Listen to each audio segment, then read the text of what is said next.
Congress party? 4 जून को India गठबंधन की सरकार बनने जा रही है। 4 जून को एक बात शीशे की तरह साफ है कि ना भाजपा की सरकार बनेगी, ना नरेंद्र मोदी इस देश के प्रधानमंत्री बनेंगे। ये चुनाव जितना विपक्ष ने, जितना कांग्रेस ने, जितना राहुल गांधी जी ने, जितना मल्लिकार्जुन खड़गे जी ने लड़ा है, उतना ही ये चुनाव जनता ने लड़ा है। जनता 10 साल का हिसाब मांग रही है और हिसाब देने से जो प्रधानमंत्री लगातार भाग रहे हैं, उनको जनता घेर कर हराने जा रही है। रायबरेली और अमेठी को लेकर के तमाम चर्चाएं हैं, खास करके जो विपक्षी आपका जो दल है वो ये कह रहे हैं कि वहां पर भी कमल खिलने जा रहा है इस बार।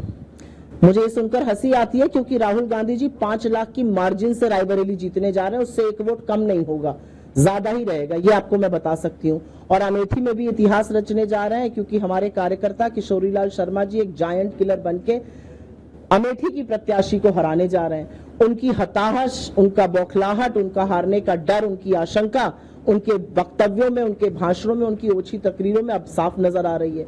मेरा अपना मानना है कि 10 साल एक प्रचंड बहुमत की सरकार थी इस देश में और लोगों को आशा थी कि उनके लिए बहुत कुछ होगा, लेकिन नील बटा सन्नाटा आम जनता के लिए, गरीबों के लिए, वंचितों के लिए हुआ है और लोग उसका हिसाब मांगना चाहते हैं। 400 पार सीटों के नारे के साथ तो बीजेपी आई थी, अब क्या लगता है ये नारे आपने कहा कि नहीं सुनाई दे रहे हैं? आपने मेरे सवाल का जवाब मेरा सवाल देने से पहले ही दे दिया। आपने कहा 400 पार के नारे सुनाई देते थे, बिल्कुल सही कहा। अब सुनाई नहीं दे रहे हैं क्योंकि 400 पार की असलियत लोगों को समझ में आ गई। लोगों को समझ में आ गया कि 400 पार की जो बात की जा रही है वो संविधान को बदलने की जा रही है। जब अनंत हेगड़े से लेकर ज्योति मिर्धा और लल्लू सिंह और गिरिराज सिंह और द्रुपद अरविंद बोलते हैं कि हम संविधान बदलेंगे, तो लोग जानते हैं कि उनके हक और हुकूक को बदल दिया जाएगा, आरक्षण को बदल दिया जाएगा। तो लोग मन बना चुके हैं बड़े परिवर्तन का और बड़ा परिवर्तन 4 जून को होने जा रहा है।